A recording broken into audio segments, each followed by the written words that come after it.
I thought, while my daughter is taking a nap, I would do a quick update on the why we don't eat grains whole issue. So my computer's right here, so I'm going to be looking at that for my notes. But basically what it is that I follow a kind of a primal paleo diet, if you've ever heard of that. It's pretty low carb, which is one reason to cut out grains because they're pretty high carb. And basically it focuses on vegetables and meat and whole foods. Generally, most of the things that I've tried are all around whole foods. I've tried the raw food diet and I've tried a bunch of different things. I've been doing this diet or this lifestyle, since it's not a diet, for about a year and a half.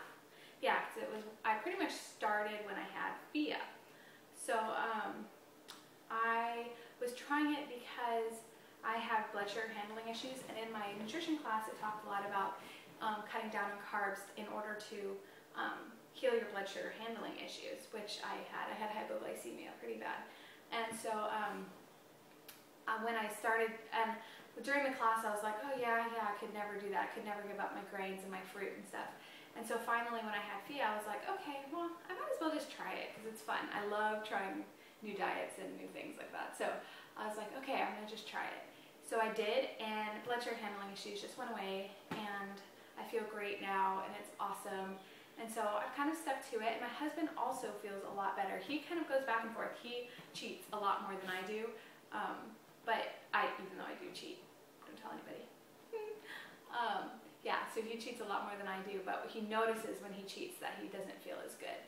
So that's some of the reason. But other, like, if you want scientific, technical reasons why we don't eat grains, there are a lot of them. One, they don't contain anything in them that you can't get in other foods, such as vegetables or meats. So there's kind of no reason to if you have a good source of vegetables and meats. If not, and you need calories, obviously then grains are a way to get calories, because you need to eat to live. But if you have good sources of vegetables and meat, which I do, then that's a better place to get your nutrients. Grains contain things called anti-nutrients, such as like lectins and phytates and gluten, which I'm sure a lot of you know. A lot of people are allergic to gluten and have a lot of problems. Even if they're not allergic, they have problems trying to digest gluten.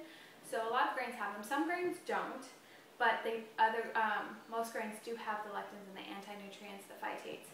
And what those are is basically when a seed, because grains are a seed basically, when they're eaten, they don't want to be digested because they want to come out of the animal that eats them and then be able to grow a new plant. That's their whole purpose.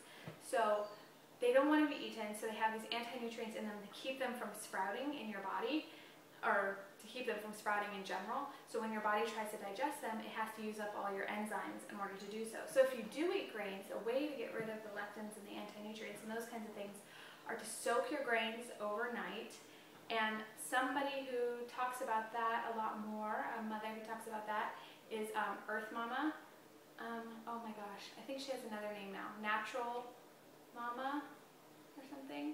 I'll put her thing in the bottom of my, that area down there, so that you can go there. She talks more about why to soak your grains and stuff. It's kind of a thing to do. Yes, and so lectins are bad because they bind to insulin receptors, they attack the stomach lining of insects, they bind to human intestinal lining, and they seemingly cause leptin resistance. And leptin is kind of like insulin, and it's a hormone in your body that regulates fat uptake and all that kind of stuff. It's a whole scientific thing.